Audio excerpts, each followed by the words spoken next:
display our research, planning and development, we use Website Blogger to create a blog, to then upload posts displaying our progression. Blogger can be used to embed videos, audio and images, making it very interactive alongside our text to create a way of visually presenting our ideas and research.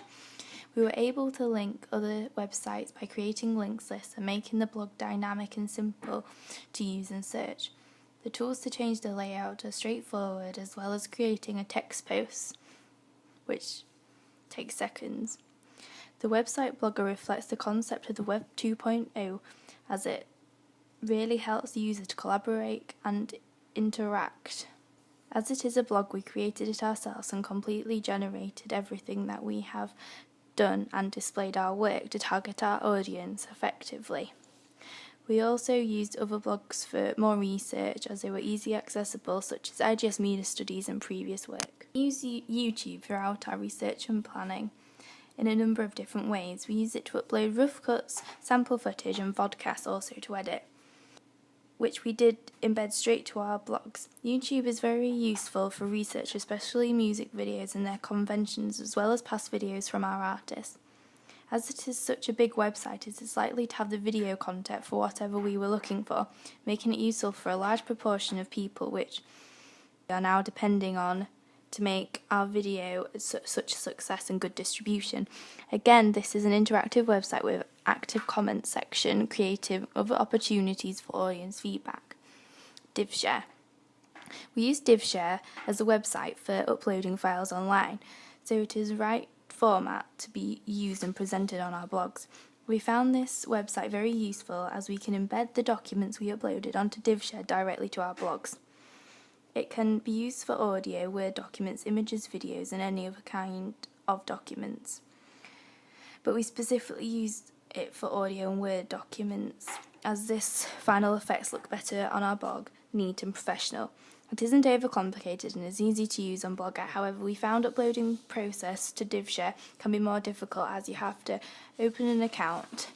We also find uploading podcasts very difficult, so we opted for a website called Podomatic instead. Podomatic is used to upload our weekly podcasts to our blogs. But as it is specific to podcasts and audio, it's a lot simple to understand. By having podcasts on our blogs adds a different way to update our audience rather than just boring text on what we are doing. We also use vodcasts to do this. This helps us keep the blog interesting and allow anyone viewing to keep up with what we are doing and follow the development of our ideas. Fan forums and websites. We use fan forums and websites to further research our artists and their fan base. From this, we learnt exactly what the audience want and how the band are to be portrayed.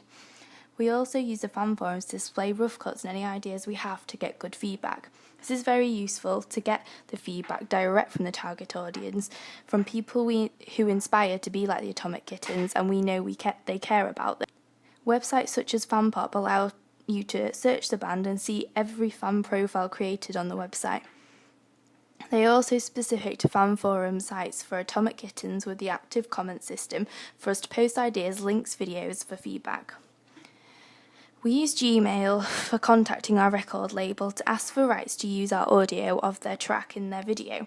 We also use it for contacting casts in a professional and direct way. Gmail is also used to contact our Google account, as Blogger is owned by a conglomerate, Google. These websites being connected meant that one simple account could be used for the whole three process. We also use it to send files within our group, Facebook. To contact and talk amongst our production, we use the social networking site Facebook. We only use Facebook to communicate throughout the product, as we felt it was unprofessional and we could just do this within the group. Instagram. We use Instagram as a way of posting pictures and updating people on our progress. Again, this was a very interactive website, as you were able to comment on pictures, hopefully expanding our target audience and the people interested in following our progress. We have posted pictures of us editing and behind the scenes of filming. You can also add tags to the pictures by making them easier to find when searching in general. By posting teaser pictures of our work, we're also building up the audience to expect for our release video. Instagram is a good way of keeping a fan base always connected to our progress, as Instagram is constantly used globally and is used more and more by many every day. Twitter is a social networking website which we found useful when getting audience feedback and promoting our production company. By writing short tweets, we can quickly get messages out and add tags to our work, making it a lot easier to find and track. Magazine websites. We use magazine websites to search for previous magazine ads that Atomic Kittens had and research the type of publisher we will want to see our magazine in, such as teen magazines like Now and Look. We also search the publication website for figures of their sales and certain ages to help anchor the audience that we would most likely target our audience at. This gave us the right publications for the audience that ad is trying to grab the attention of. Construction and exhibition. We use a HD camera to film our music video and take pictures of our magazine ad and digipack. We use the Canon camera. We used an HD camera to get the best quality possible. A lot of HD cameras are reasonably priced, making them accessible to a wide range of people than previous technologies would have allowed before digitisation. And HD transfers of work on our computers at home, which we could edit at school. We use a 32GB one to ensure that the maximum amount of storage necessary. We also use an SD card to save the footage from the camera instead of an inbuilt memory, as we could not necessarily rely on this. We did this as much as we could to make the process of moving the footage to the editing software much simpler and quicker. We use Final Cut Pro for the editing software, as it has a huge range of effects and editing tools to make our video and product look as professional and effective as possible. We use a range of these effects and techniques, especially basic tools such as a blade, yet also a complicated technique such as layering. From lighting to cropping, Final Cut Pro is very good software. That is why a lot of big filmmakers start by using this. We have been using Final Cut now for 2 years and we have become pretty knowledgeable on the main tools. However, as Final Cut Pro is such a vast software, we often came across techniques we wanted to achieve but didn't know how to. We Googled this and watched a lot of YouTube tutorials on how to do these effects. Adobe Photoshop. We have used Photoshop when creating our digipack and magazine advertisements. As Adobe is a professional software, I struggled to use and understand it as the amount of tools was quite big and I was limited compared to the vast things I can do on Adobe and you can create. I had some knowledge of this previously, however, as I had worked on it in my other lessons. Through searching the internet and asking more knowledgeable classmates, I slowly learned how effective it could be to add different pictures and adding text, layering and what worked to a good standard. We again use YouTube in our production and exhibition part of our coursework. We displayed our videos here and uploaded them to Blogger.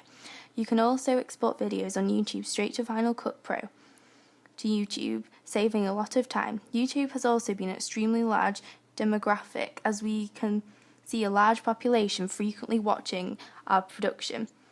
This broadens our potential target audience and targets a lot more wider age group.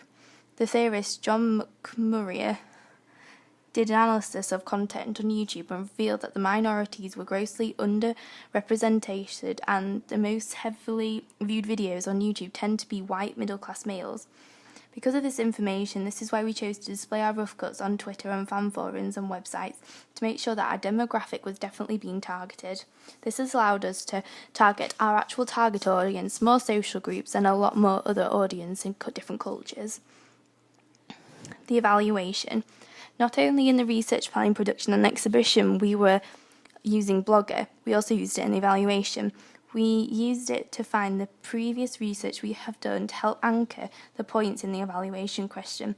We also used our evaluation posts to present other information from other classmates' blogs, making our blogs represent everything we have done. We again used Final Cut to edit and evaluate our videos to make them look professional and to add clear titles and pictures and videos which anchors our points. Final Cut Pro has an inbuilt record tool, making it very simple to record the voice, and it was very easy and quick to do.